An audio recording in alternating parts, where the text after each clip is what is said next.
ముఖ్యంగా ఎకనామిక్స్ లో క్లాస్ టీచరే కావచ్చు, కానీ కీ రోల్ మట్టుకి సీరియల్ మేడం గారే. ముందు ఆమెకే ఫస్ట్ క్రెడిట్ ఇవ్వాలి. ఎందుకంటే ఎన్ఎస్ మేడం గారు సీరియల్ ఈ పాఠశాలకు వచ్చినప్పటి నుంచి కూడా ఆ ఎన్ఎంఎస్ పట్ల పిల్లల అవేర్నెస్ తీసుకొచ్చి ఎంతో కృషి చేసి సింగిల్ హ్యాండెడ్ గా ఫస్ట్ 3 సంవత్సరాలు కూడా ఆమె రిజల్ట్ తీసుకొచ్చారు. తర్వాత మేము వచ్చాం, కానీ ఇప్పటికీ కూడా పిల్లలు కూడా ఆమెకే భయపడతారు, సీరియల్ మేడం గారు అంటేనే భయపడతారు.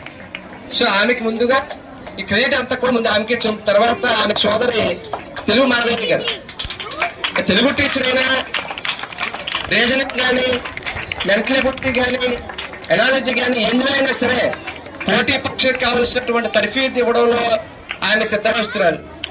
సో తెలుగు మాధవి గారు ఆమెకు కూడా ముఖ్యమైన పాత్ర వహిస్తూ ఉంటారు. సో ఇద్దరు లేకపోతే ఎన్ఎంఎస్ రిజల్ట్ అంత ఎక్కువ రాదు, నేను గర్వంగా చెప్తాను. సో హిదే మేడం గారు తెలుగు మాధవి మేడం గారు కూడా ఉండబట్టే ఇంత రిజల్ట్ వస్తుంది మనకి. సో వాళ్ళకి ఈ సభాముఖంగా అందరి తరఫున ధన్యవాదాలు తెలియజేసుకుంటున్నాను. అలాగే